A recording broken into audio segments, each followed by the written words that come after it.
देखिए, पूरे प्रदेश में लगभग 14 लाख तेंदुपत्ता संग्राहक हैं और इस बार पूरे प्रदेश में विगत वर्ष लगभग 15 लाख मानक बोरा से ऊपर तेंदुपत्ता की खरीदी हुई है, जो रिकॉर्ड खरीदी हुई है।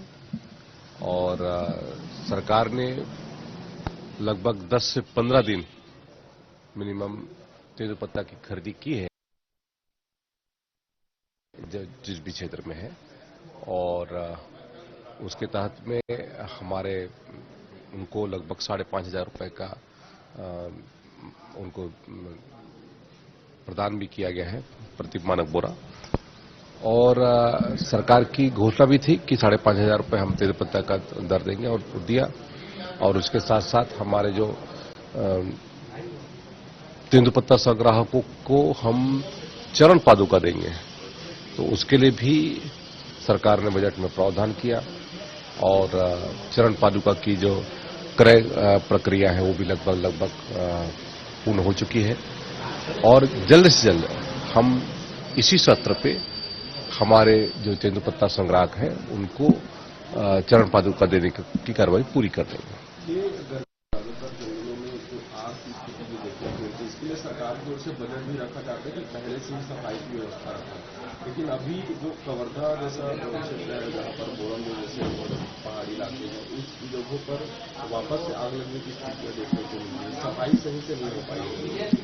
नहीं, देखिए, पिछले वर्ष यदि हम बात करें तो लगातार जो दावानल की स्थिति है वो लगभग कम हुई है और लगातार उसकी मॉनिटरिंग भी की जा रही है। और कोई भी यदि सूचना देता है तो उस सूचना के आधार पर वन विभाग तत्काल कार्रवाई भी करता है। और लगातार हमारे प्रदेश में वन आवरण का में भी वृद्धि हो रही है।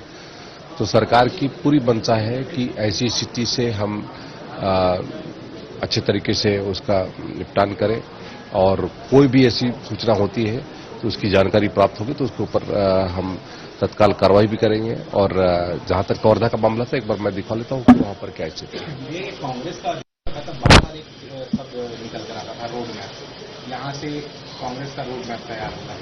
अच्छा, यहाँ पे रोड मैप तो तैयार होता नजर नहीं आया, गुजरात में रोड मैप तैयार कर रहे हैं। देखिए, कांग्रेस की जो स्थिति है वो बद से बदतर हो चुकी है और अभी लगातार उनको जिस तरीके से सदन में के माध्यम से उनका जो वास्तविक चेहरा है वो लोगों के मध्य में आ चुका है।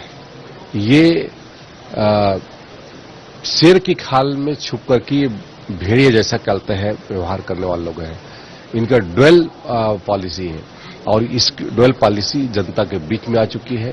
छत्तीसगढ़ की जनता ने तो उनको सबक सिखाया ही है, चाहे विधानसभा में हो, चाहे लोकसभा में हो, चाहे स्थानीय चुनाव में हो। और अब पूरे देश भर के जनता ने भी उसको किस तरीके से खारिज किया है ये मुझे यहां पर बताने की आवश्यकता नहीं है।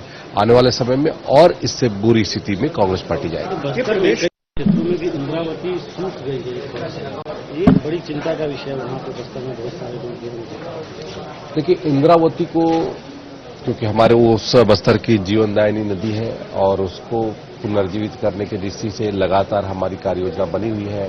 हमारी देऊरगांव परियोजना, मटनार परियोजना या फिर जोरा नाला को हम कैसे पुनर्जीवित करें, इसको लेकर के कार्य योजना तैयार है और आने वाले समय में वो फलीभूत होती हुई दिखाई देगी। तो प्रदेश के बांधों की रिपोर्ट आई है जिसमें ये बताया जा रहा है कि पिछले साल से कम पानी बचा है बांधों में।